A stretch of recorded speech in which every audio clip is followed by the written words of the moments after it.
Everybody, I want to welcome Oliver Blanck for the noon talk today. Professor Blanck studied computer science with a focus on treatment planning systems and received a PhD for his preclinical work on STAR, which is a topic that he's presenting today, from the University of Lübeck in Germany in 2013.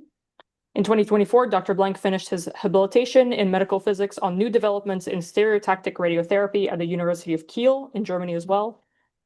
Currently, he's the Chief Officer of Operations, Medical Physics, Research and Development at the university-driven Saphir Radiosurgery centers in Kiel and Frankfurt in Germany, and the coordinator of multiple national clinical trials on stereotactic radiotherapy.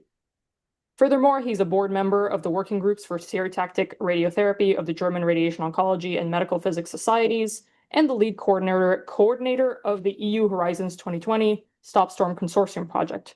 Please welcome Oliver Blanck. Thank you.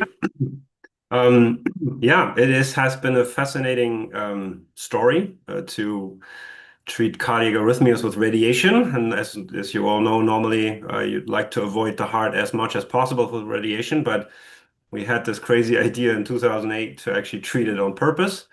And I'm going to show you where we are at and what kind of journey it has taken from the first ideas to treat AFib all the way down to the famous St. Louis work carrying treatment for ventricular tachycardia and where we are right now with that and how to actually do it. So first of all, very short introduction on ventricular tachycardia. It's a cardiovascular disease, and of course, it's the most common cause of death. Ventricular tachycardia is associated with certain cardiovascular diseases and the main cause for sudden cardiac death. So this is really an important disease and life-threatening and urgent to be treated. Often it comes with an ischemic infarct, for example, with an underlying ischemic cardiomyopathy, and you have half-dead tissue from this infarct normally, where you have slow-conducting signals passing through, creating a re-entry mechanism to cause the tachycardia. And what you normally do is you implant an ICD to prevent the sudden cardiac death. You give antiarrhythmic medication, quite high dose, to reduce the effects of this re-entry mechanism. But most importantly, you also treat it with catheter ablation in order to block these slow-conducting signals going through this half-dead myocardium completely. So the idea is to actually use, for example, radiofrequency ablation to actually block these signals. And if you look at the thickness, and here you see the myocardium of like 1.5 centimeter, and you see the yellow, basically re-entry mechanism, the channel that we'll call the isthmus. And you try to get there with radiofrequency, you see that the lesions actually created are not penetrating deep enough. And that was one of the key issues back in 2008 when we had that idea to actually use radiation to basically create a scar with virtual treatment, like with ionizing radiation from outside the patient, to actually create the scar. But that's actually not what's happening. So be interested in this talk because it will hopefully open up some minds on the functionality of radiation in the heart. This is really interesting. So the patients have limited options, especially when they recur, and these can be up to 50% or 30 to 50% recur after first treatment of catheter ablation, and they have limited option to actually reach that deep-seated myocardium, and that was the idea back then. So where we are now, and this is really important. Last year or 2024, actually, the ERA and HRS experts published a consensus statement on STAR, and it is advised to use STAR, of course, in the context of investigational clinical trials, and especially for VT with refractory antiarrhythmics and with contraindication or intolerance to catheter ablation. So this is really important. Patients that had no other option, a bailout therapy, that's the main goal of STAR today. When you have no other options, you can try basically radiation, and I'll show you that this actually works and where this will be going. It may also be appropriate, especially for patients who had significant failure of AED, antiarrhythmics, and catheter ablation, And for example, for patients with mechanic valves or thrombus in the ventricle, you can't reach with catheters anyway. And with that, STAR becomes very interesting because it has no boundary to overcome that limit.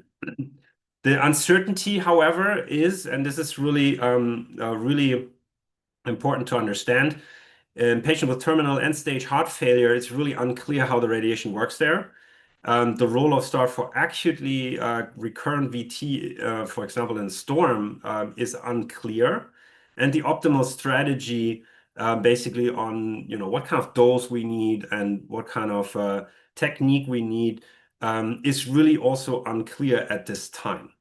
When you look at a survey among electrophysiologists, most of them don't really know what STAR is. So that's also something from the radiation oncology world. We have to teach them better what STAR is and where you can use it. Some still have concern on side effects. And also a lot of clinicians have perceived lack of reliable outcome data. But I hope we will change that actually with our paper that has just been resubmitted to European Heart Journal from the Stop STORM Consortium, and I'm going to show you some of that later in the talk. So this talk will focus on the radiation effects. So I'm going to show you what we actually do, or what we think we do. It's more better the focus. How we define the target, because that's not so easy as compared to tumors, of course. And how we do the treatment planning and what clinical results we have, especially in our consortium. So first of all, SBRT is hopefully known to everyone, where we treat primary lung tumors, liver, prostate, recurrences, metastases in the whole body. And the concept is percutaneous, precise, high-dose radiation from multiple beam directions. If possible, with motion compensation, gating, or tracking, for example. We have a CyberKnife, so we use tracking generally. And here you see a lung tumor basically clearly defined with high dose, 3 × 15 gray, what we use, to the 65% ISO dose. So we really go up to almost 75 gray in the center in 3 fractions. And this patient has edema here and basically is inoperable. And we use this, for example, the CyberKnife with very high precision treatment. This has sub-millimeter accuracy. It's a long-standing device that's used in clinical routine practice. And when you see that basically after treatment, like 2-3 months later, the tumor shrunk significantly, and this is left with a scar in the lung in 30-40%, and in most cases, the tumor goes removes completely, or is completely removed, or vanishes basically in imaging. But in many cases, there's a scar remaining, and that was the idea, the initial idea, to use that technique also in the heart to create a scar where it matters. And this was done already in 2006. I joined this group, this research group, in 2008. And we treated a couple of animals with very different doses, up to 40 gray, even 60 gray on the AV node, or the cavo-tricuspid isthmus, for example, here on the right side. That was the easy entrance for us. We implanted fiducials there, used the CyberKnife, and we show basically that 35 gray single fraction can create a scar and be bidirectional block, for example, blocking the signals going from one point of the right atrium to the coronary sinus, for example. And here we can show that. This is published, one of the early pioneering studies, basically in 2008. I did my own studies back in Germany, and we looked at different doses, for example, 22.5 gray. And you see really pre-post treatment, very limited changes in the electrophysiology. With 32.5 gray, you see very significant changes here. Purple is normal, regular myocardium in these pig model. And the gray one is basically scar, but you also see that's not transmural scar here in the pulmonary veins. That's what we targeted back then. Basically, it's not transmural, so it's very patchy actually scar that was generated. But with 40 gray, and that's really high dose single fraction, you see really pretty much clear scar in that pulmonary vein, and that has been proven also with proton. Or with other techniques, and that we really need more than 32.5, 35 gray to create a scar in the heart. And when you look at the pathology. This is a regular vein structure control animal. This is with 25 gray, and you really see very limited scarring as compared to, for example, 30 gray. You see the blue one on here. This is all scar fibrosis. And with 32.5 gray, you see significant more, but still healthy tissue in between, healthy cells, surviving cells in between. And with 40 gray, you see that circumferential fibrosis with stenosis, basically on the pathology side. So this was really confirming. All studies have confirmed that so far, that you need this dose to create the scar. So the guys from Korea really recap that after 4 to 6 weeks. We see fibrosis and cell death with doses over 30 gray. They see significant more vacuolization and edema between 25 and 30 gray. They really looked at the mechanisms more closely in 2018, I think. This is really significant. So there's a difference between 25 and 30 gray. Basically, with 25 gray, you see no fibrosis. The edema is healing up again. And with 30 gray, the vacuolization is so strong that basically fibrosis is generated. But that's all in a normal pig. So this is not like a VT model or an AFib model. This is really just a healthy animal model. And then the guys in St. Louis, they treated early on, and they published with 5 patients in the New England Journal, the first really case series of treating VT with radiation, and they used 25 gray. And everyone was like, wow, this is amazing. I mean, the number of VT episodes after treatment goes down to almost 0 in these 5 patients. The number of ICD shocks, and this is really tricky for these patients. They get constant shocks from the recurrent VT. And that's not great, and puts them into the ICU more often than not. And they have even no antiarrhythmic medication in 4 patients after 2 months. So this was amazing, and this was the reason why it was published in the New England Journal.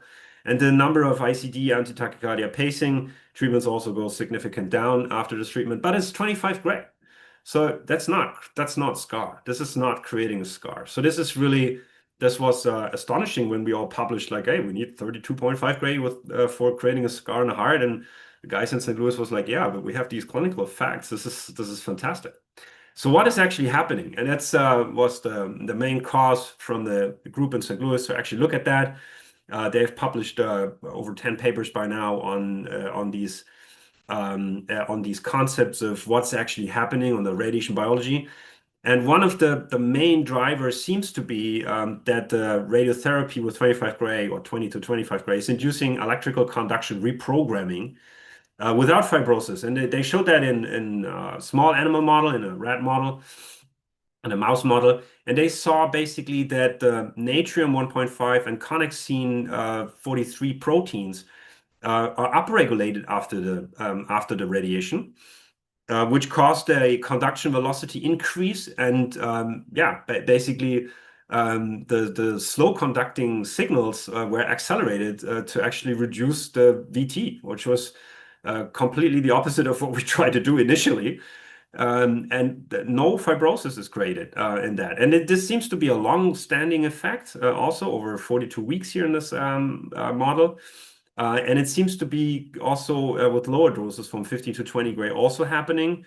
And this is really fascinating. And if you see, look at pathology, for example, for transplanted hearts from treated patients, catheter ablation really transmural scar here. The targeted area and the remote area looks pretty similar in these patients with advanced heart failure. So it's really difficult to differentiate. But you see, it's very similar. So, and in an MRI, you also see no increase of scarring effect and fibrosis after treatment. So this seems to be a very new world of what we actually intended, and now it's happening. And they were showing that there's a significant difference between 20 and 25 and 15 gray, going down to 10 gray. The effects are much lower than that. But that's of course not all. It's super complex. Especially in patients with VT. VT has very different origin. Cardiomyopathy, for example, coming from a stroke and heart attack, and basically Genetics is also a cause of non-ischemic cardiomyopathy, which we also treat. And there's no scar in there. And so very, very different modeling effects that we have with these radiations. One thing they did recently, the group in St. Louis, they looked at an animal model, a large animal model with induced VT. So that was really interesting. That was one of the first actually VT models that has been treated with radiation. And they showed, again, that there's no scar volume increase, but also what they showed, and this has been really, really interesting, is that VT induction was still possible in these animals. However, the VT cycle length increased, and that was supposed to be the main reason why basically the VT is significantly reduced, but not completely gone in these animals. And this is also what we see in patients when we take a closer look, and what we show you in the results section later. So in the end, right now, we're a little bit lost because we also have dose inhomogeneity in our treatments. We treat normally with 25 gray with maximum doses up to 35 gray. So you have different effects with different dose levels in the same tissue. And this is really, this is taken from flash radiotherapy, but it works for cardiac as well. You have mechanism X in the middle, and it seems to be working. And we're not 100% sure why and what's happening. We have a good idea, but we need to do much more studies on that.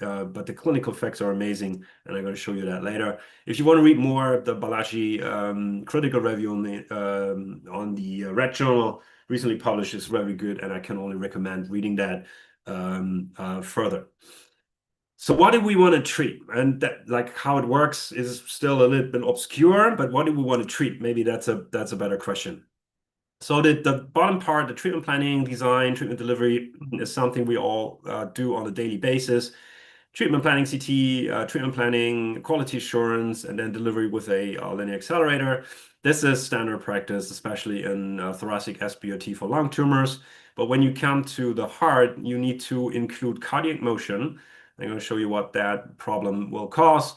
And you also need to integrate electroanatomical information and maybe even scar imaging into your treatment planning. And that's not standardized right now. And a couple of groups are really working on that, including actually the group from Kiel.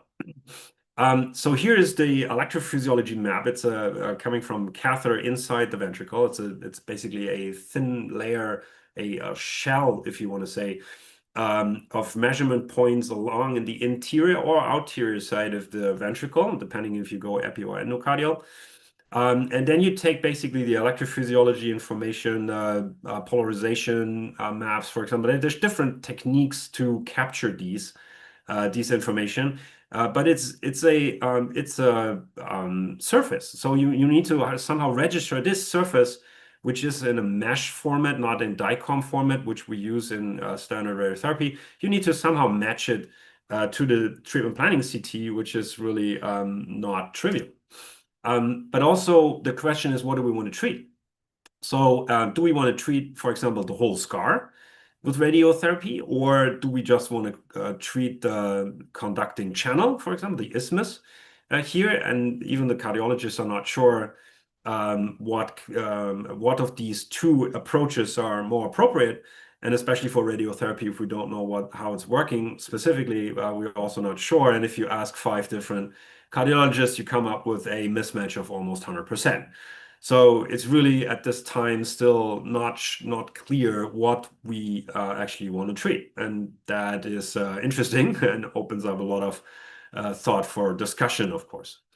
So a couple of things will help registering these two basically approaches from the cardiology world and the radiotherapy world. There's a 17-segment model. This has been used by the St. Louis group, where you basically register 17 segments to the left ventricle.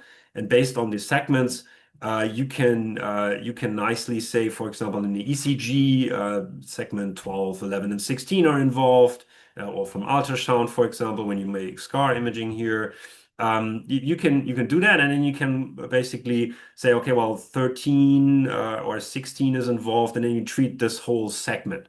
that creates large targets. We have seen that in the ENCORE trial from the St. Louis groups, basically, but it seems to be therapeutically quite well working.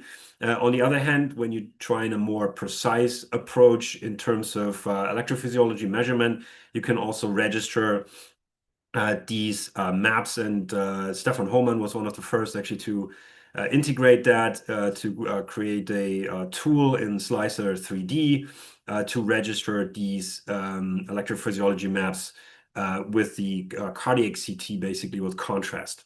And that has also been quite successfully used in the past. We have created a different approach, different software approach using 2D, 3D registration, basically, where we project 2D images in standard views onto a 3D surface. But we also have in our portfolio here with the CardioRT software, a 3D registration and a 17-segment model registration, just to make sure that everything is there. And I think when you use all three, you come up with a pretty clearly defined target, as long as you have a clear mind of what you actually want to treat, like in example, the whole scar or the whole segments or the specific entry and exit side of the isthmus. And this is how it looks like. We can project it to a contour, to a 3D contour, basically the electrophysiology screenshots. Then you create the inner part here, for example, in the ventricle, the target. Then you expand it transmurally to the epi and endocardium, and then you get a contour volume basically in CT space. We have published from the Stopstrom Consortium, and also, of course, from the McGill group, has really nicely published a systematic review for the integration of electroanatomical maps into cardiac radiotherapy. This has been a really nice paper that I was able to read up front. And here on our review from Stopstorm, we are showing a couple of approaches using the InHeart software, which is basically scar imaging from contrast-enhanced CT, where you can contour basically in the software directly, and it translates out to RT contour set in the radiotherapy planning system. But that's all not CE marked or ready for clinical use, if you want to say. The only one that has recently been accepted by CE mark is the ADAS 3D software, where you can do pretty much the same thing, have imaging integration with electrophysiology, and then you can export contours to DICOM format. And this is a now CE marked system that you can actually use in clinical practice. Everything else before is kind of a hybrid research quality assurance tool in order to avoid non-licensed medical device use. So there's progress, and we will see a much more technology and programs and systems coming out in the near future that will be useful and usable in clinical routine. So what do we do on treatment planning when we have the target? We have to be sure to contour all the critical structures. I mean, that's pretty basics. But especially for the heart, it's not so easy, especially in the esophagus, and the stomach often goes caudally again. It goes cranially again with a little pocket, and you really have to make sure that at the bottom of the heart you're contouring everything, stomach and colon, really well, because the most critical part is to not create a fistula in the esophagus or stomach. That's one of the most critical side effects that this treatment can have. Luckily, only one patient so far had a grade 5 fistula in the esophagus and died from it. Another one had to be surgically operated, but otherwise we have heard from no other esophagus or stomach fistula so far. But it's really important to contour that and make sure that we keep the dose limits here very strict. For cardiac structure, it's more difficult because that's not standardized in radiotherapy. We need to contour the coronary arteries. We need to contour the valves, especially the aortic valve and the mitral valve. Seems to be affected from radiotherapy. I'm going to show that in a couple of slides. And we need to make sure to understand what we're doing there And so we need to contour it, and the STOP-STORM consortium has provided a consensus guideline on contouring and also a model, ultra-contouring model for public use. On motion management, that's also important, especially for treatment planning imaging. There is a clear recommendation from the DIGRO DGMP on systematic assessment and consistent consideration of periodic and non-periodic target motion. And when you look at the heart, there's a couple of different options. Basically, when you say respiratory motion can be compensated with breath hold, with gated delivery, or with direct tracking. And with the cardiac motion, since there is no system yet that can compensate cardiac motion actively, for example, gating, ECG gating is something that's been investigated, but it cannot be done yet. Then you normally do an ITV approach. However, there's a lot of discussion on how big the ITV has to be. And from my own studies, I can say that you need 1 centimeter of cardiac motion in order to have 1 to 2 millimeter dose smearing effect in the heart. So really a centimeter of cardiac motion. And what we treat is patients with an ejection fraction of 30 to 40% with a average cardiac motion in the target of less than 3 to 4 millimeters. So probably the cardiac motion is not really one of the major issues that we're facing in radiotherapy at the moment. If we're treating more healthy patients, of course, then it becomes relevant. But at this time, I personally would say, and this is also the consensus in Europe, that the majority of cardiac motion is ignored. Most even don't do cardiac motion assessment and just give a standard 1 millimeter extra margin on that. And I think that's fully appropriate with the patients that we're treating. Now for a dose, here again, you really need to make sure that you're not overdosing the stomach. And you see it can be really, really close, especially if you're in the base of the heart. And you really want to cut the dose there and keep to very strict dose constraints that we all know quite well from radiotherapy, single fraction lung treatments. But in the heart itself, it's really difficult because the coronary arteries are often right in the target. I mean, if they have an ischemic heart attack, for example, it can come from coronary artery disease, and the coronaries are already closed down. So there's no real functionality there anymore. And then you might not even care about dosing or creating a stenosis in the coronary arteries. However, if you have a good coronary system still, the question is, do you really need to reduce it? We had in STOP-STORM now with over 300 patients, 1 patient with a stenosis afterwards, which was very easily treated with a stent after treatment. But you need to monitor it, of course, but most patients are profiting from higher doses in that region and not caring so much about the dose in the coronary arteries. The valves, we really try to keep below 20 gray. The coronary arteries, we try to keep below 25 gray, but if it's really an urgent storm treatment, we also allow it to go up to 30 gray. And this seems to be a consensus, and we published that in the treatment planning consensus from the benchmark results from the STOP-STORM consortium. And basically what we have strong agreement on is that the dose limitations for extracardiac structures have to be kept by all means. And the cardiac dose limits that we may think we have right now maybe bend a bit. Going to show that in a second. But also what we are not, where we don't have any agreement on is like what kind of energies we should use. Some use 10 MeV. We try to stay below 6 or use 6 MeV in order to have very safe treatment with the ICD. All patients normally have an ICD, so you have to be careful there. But 10 MeV seems to be also fine with the newer systems.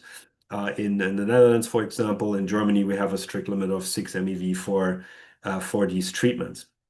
And please go ahead and read that if you want to read more about it. We've published that very extensively. And here is the consensus on the coronary arteries and the valves. And if the patient is really in dire need of treatment, most would exceed that dose and go for higher doses, 25 gray in the valves and even up to 30 gray in the coronary arteries. But if the patient is more healthy, has less VT burden, we'd really try to spare those structures a bit better if that is possible. We also created a consensus for quality assurance, and this was much more difficult because every country in Europe is doing their own quality assurance auditing system and programs and so on. However, for STAR, we seem to be in agreement for now that we don't need dynamic phantoms that can induce cardiac motion. Of course, it would be nice to have it. We also have one. We also have a phantom that can be used in a cath lab in order to do a full end-to-end test for this procedure, from targeting all the way down to dose delivery. But at the moment, the consensus is not there that we actually need it because of the limited cardiac motion we have in these patients. As I said, if we have better patients, and that the group, for example, in Utrecht has shown that when we have more than 1.5 centimeter cardiac motion, you really need to do something about it. And I think that is something we will come to face at some point in the near future when we treat more healthy patients. Otherwise, the standard, treatment QA for SBRT, especially for lung SBRT, seems to be fully sufficient. And that is the consensus for now. And here's the dynamic cardiac phantom that we have, for example. Here you can see it was 70 beats per minute, inducing a respiratory and cardiac motion with 120 beats per minute. This is also working quite nicely in the CT, for example.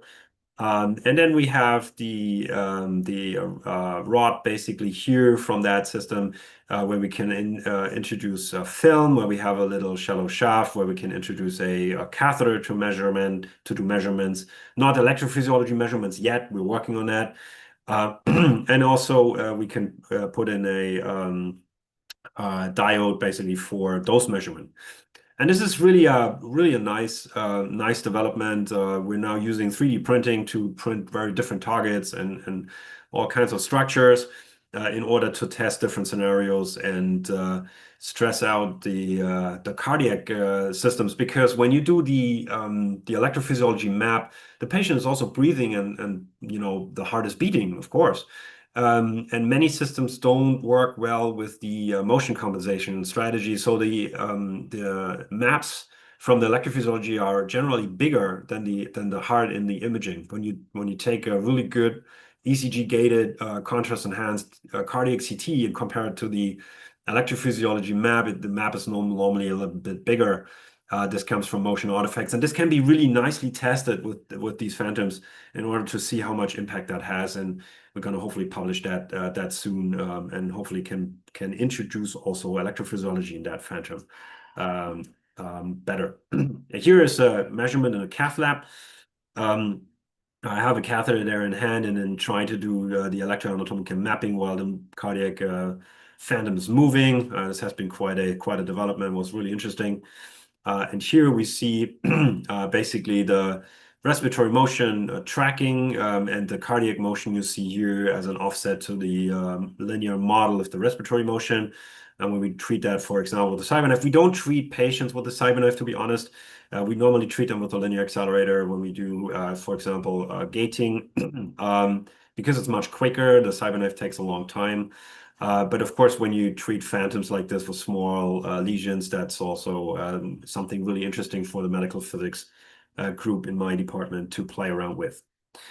Okay, so that's the procedure. It's actually pretty straightforward. So you don't have to be afraid, especially when you have a good idea of how to integrate the electrophysiology map, and there's more than 10 different ways of doing that by now.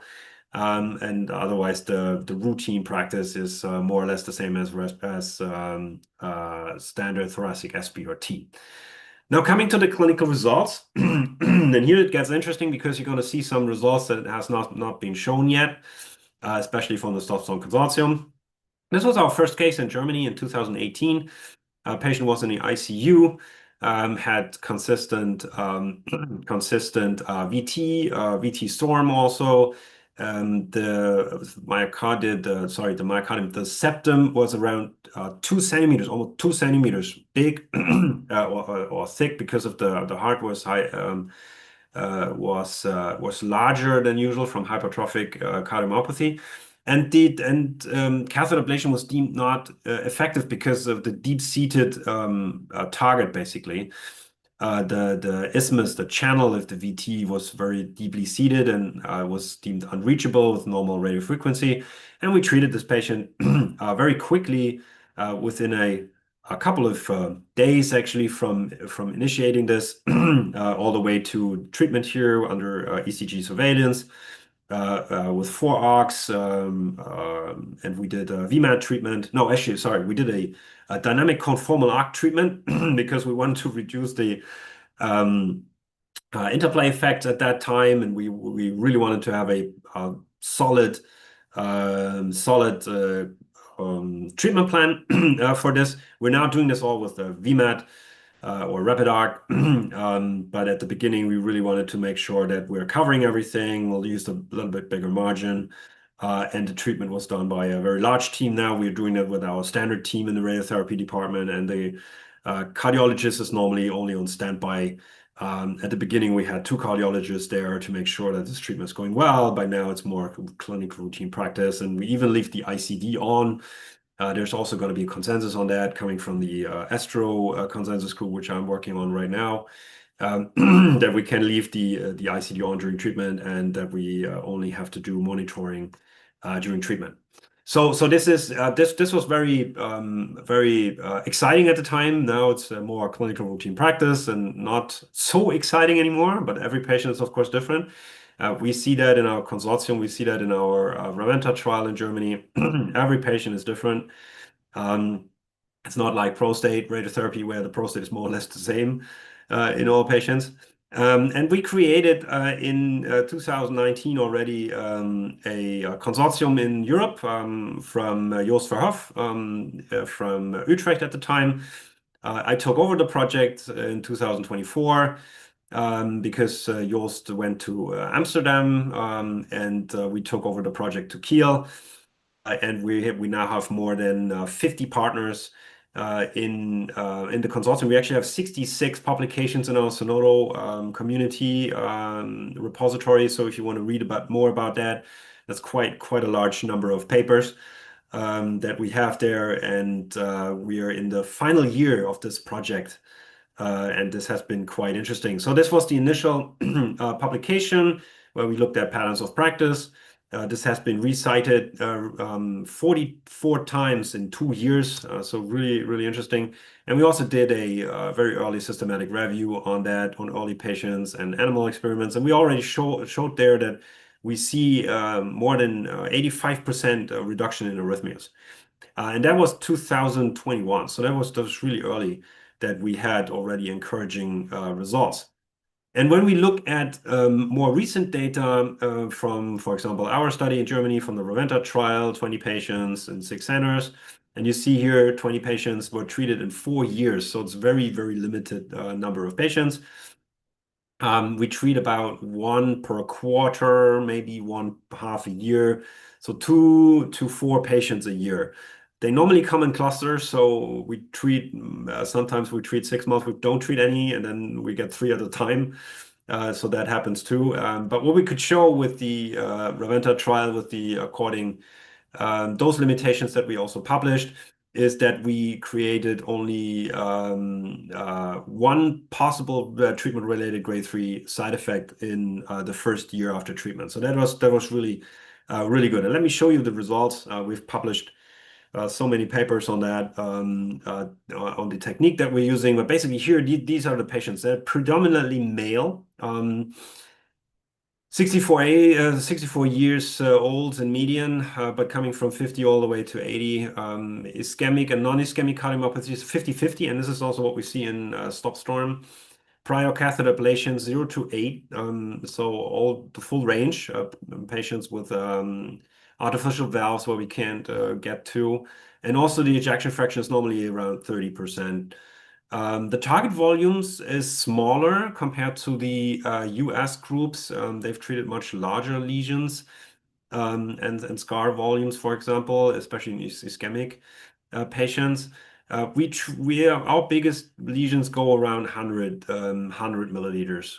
I would say, especially in Germany, we're trying to be more conservative with the dose that we see. And also the dose is coming from 20 to 25 Gray circumferential to the PTV, and the maximum dose goes sometimes up over 30 Gray. But we're trying to really focus the effect on the functional effects, or the dose. The treatment is basically focusing on the functional effects, not on the scar creating dose that I've shown earlier. Treatment time was one CyberKnife treatment with 100 minutes, but otherwise the median is around 16 minutes. That's really nice. Here, this is one of our most impressive patients. Patient was in coma, had storm, 150 VTs. Ablation has failed, as you can see here. There's basically, you can already almost see the different channels going through that big scar here. And this area was treated in the septal area, quite a large part of that. And the patient was indicated on Wednesday. Treatment plan was done on Thursday. Friday was the treatment, and on Saturday the patient was VT free. And we were like, wow, that can't be true, but apparently it was. The patient received or got a new VT 10 days later, still in coma, but very focal, limited, basically on the outside of the treatment volume. And then you can see here, this is the map 10 days later. We're very fortunate to have that. And you see it's all, the scar is all homogeneous. It's basically, there's no channel seen anymore from that radiation, but it seems to be also smaller in the measurement. If you look at that size here, it's much bigger compared to this one. So fully interesting. This was 10 days later. So this is not coming from scar. And this new part was treatable then with catheter ablation. Very tiny lesion was set. And now the patient is 4 years later, still VT free, no side effects. And this is really an amazing story. We have a couple of these patients, but this was predominantly very impressive to see that next day the VT was gone and the patient developed a new VT, but that was also treated. And now she's basically 4 years out. So really, really amazing. So for 15 patients that reached a follow-up of 1 year, we had no possible star-associated grade 3 side effects in the first 30 days. We had one star-associated grade 3 side effect, but they're just really limited. Dry cough, nausea, stomach inflammation is really mild. There was of course, recurrent VT, pneumothorax. This was actually the patient that was in coma. And a transplant right after therapy. That was most unfortunate, but it happened. Patient got a transplant on short notice. And this is also something, of course, interesting for research, but very unfortunate for the patient because the star was a little bit over the top for this patient.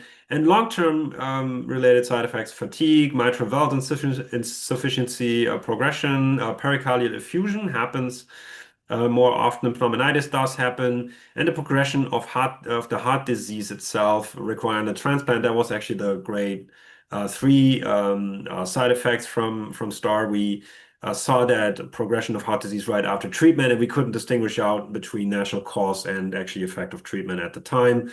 And the unrelated events are mostly VT, cardiac decompensation, and the grade 3 events. There were 3 patients that died from electrical storm. So basically the treatment didn't work.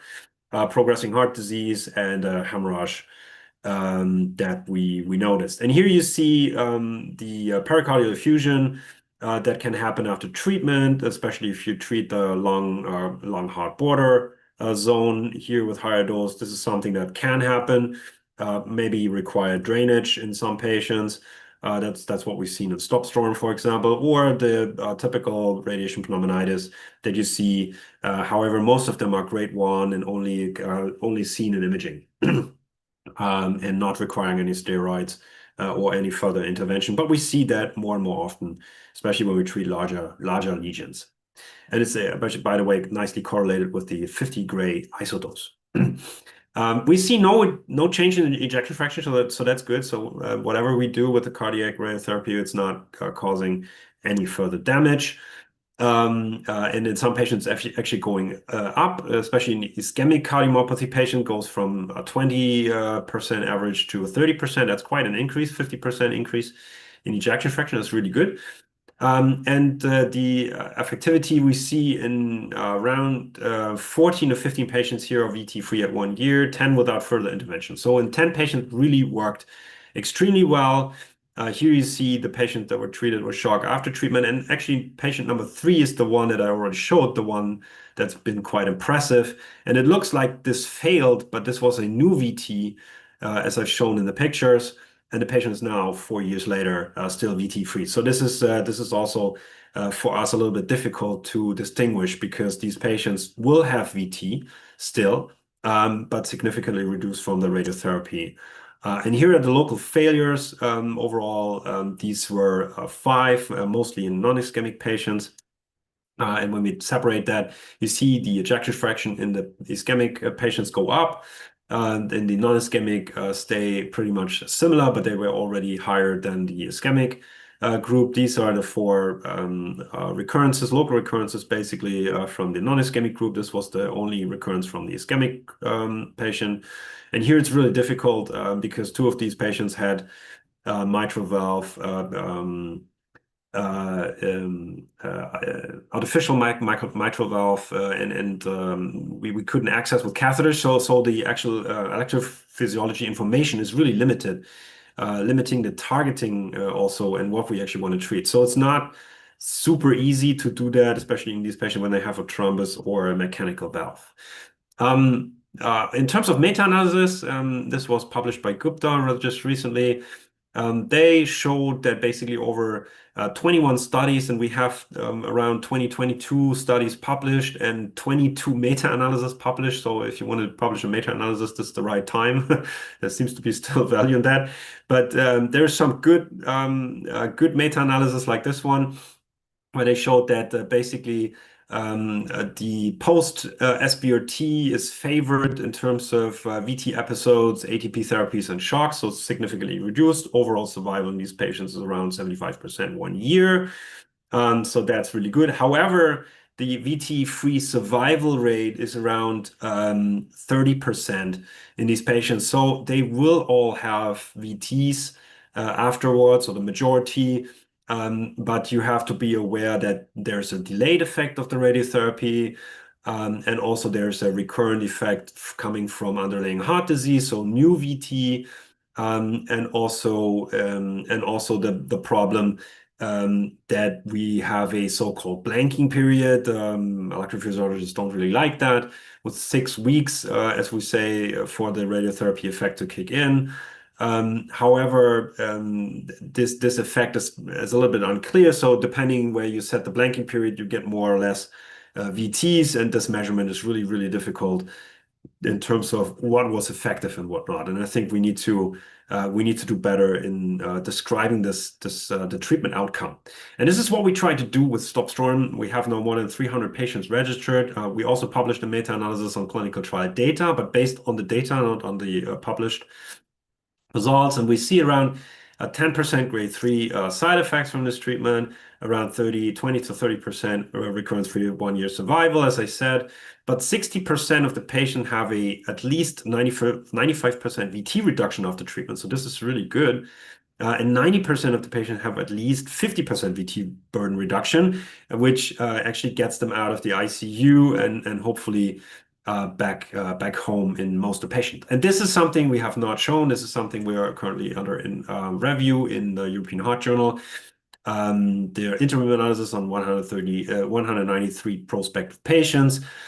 We had age-related serious adverse events, cardiac decompensation, pericardial effusion, incessant VT in 2 year. This is a 2-year study, 2-year follow-up study, and this is basically the plot showing ATP, ICD shocks, and antiarrhythmic bolus before and after treatment. And you can see a significant reduction right after treatment of almost 50% of these patients.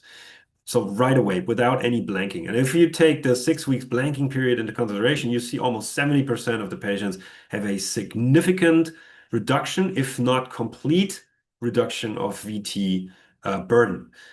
And the number of shocks, I don't have to show you, there's a lot more red on the left than on the right.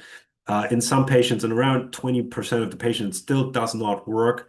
And we need to figure out why and what we can do better. But even in these patients, you have significant reduction in the majority of the patients. So this is really really nice and hopefully published very soon. We're on the fast track submission, and this should be hopefully published within the next 2 to 4 weeks. But the dose, what we generally use, and this is a DVH plot over the German group of 80 patients, is still we use the 20 to 25 gray dose in order to try to create the protein overexpression and the conduction velocity increase, and we don't go for the scar. In Europe, I think the group in St. Louis is using up to 40 gray now in the RADIATE-VT trial in order to create scar long term. Maybe there is a chance of late recurrence from STAR. When you use lower dose, we have no idea. We have to see the data long term, but there's some evidence that this might be the case. And yeah, coming to the summary, STAR is used for VT. Over 1,000 patients have been treated worldwide with limited to no standard treatment option. STAR procedure is very similar to SBRT. You have to consider the target definition. Communication with the electrophysiologist is paramount and required. And the target transfer to treatment planning systems, there are support tools with it. And the cardiac motion is generally small in these patients, but might be relevant later. And a fast delivery of 25 gray for functional effects may be reasonable. Potentially higher doses over 30 gray to the main VT substrate can be considered. And lower doses, definitely in the direction of closed critical structures, especially esophagus and stomach, are absolutely mandatory in order to clinically safely treat these patients. And the dedicated STAR protocol, of course, and expert guidance is of course strongly recommended. And we're looking at the randomized control trial, the RADIATE-VT trial, and there's also the CARA-VT study in Canada, which will hopefully give us some more input on which patients are treated in the future, especially looking for second line, or well, first line might be still 20 to 30 years out, but maybe second line might be an interesting approach. And with that, I'd like to thank you for listening, and I'm happy to answer questions.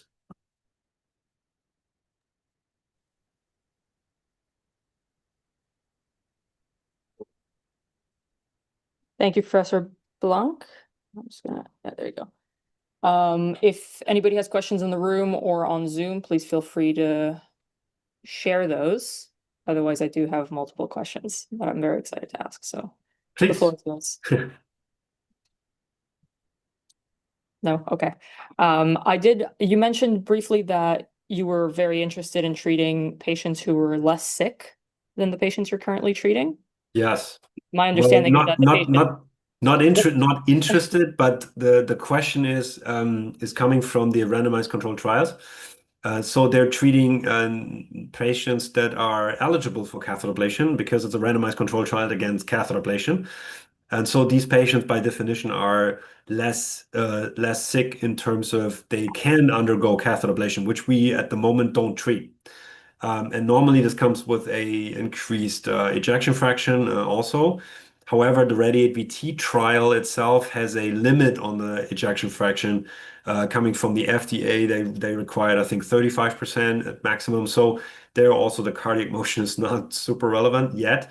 But of course, you know, if this randomized control trial is positive and it looks interesting.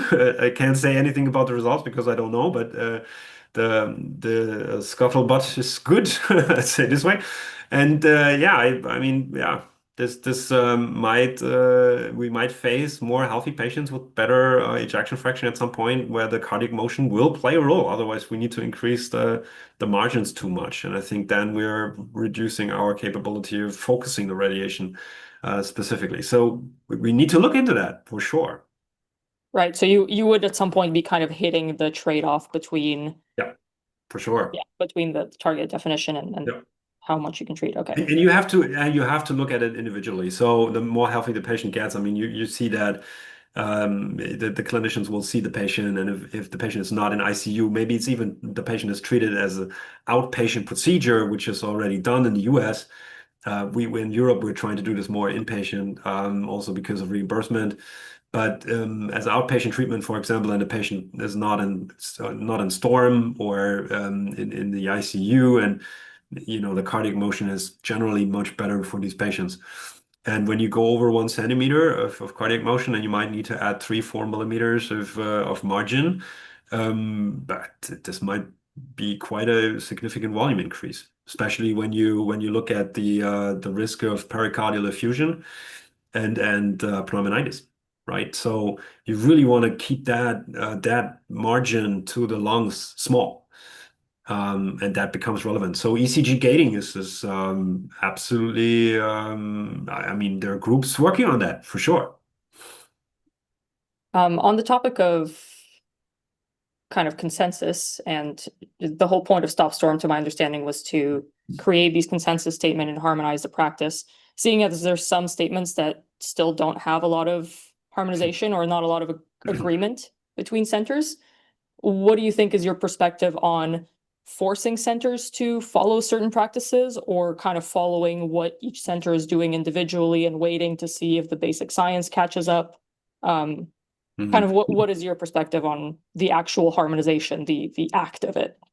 Yeah, I mean, this is something that is this is my life for the last 5-6 years, and I'm actually working on an Astro Stop Storm guideline right now from the radiotherapy part, trying to go a little bit further, especially on like motion phantoms and quality assurance and treatment planning approaches. And I think right now what we don't have consensus on is the dose. And I mean, this is in cancer treatment, the same thing, right?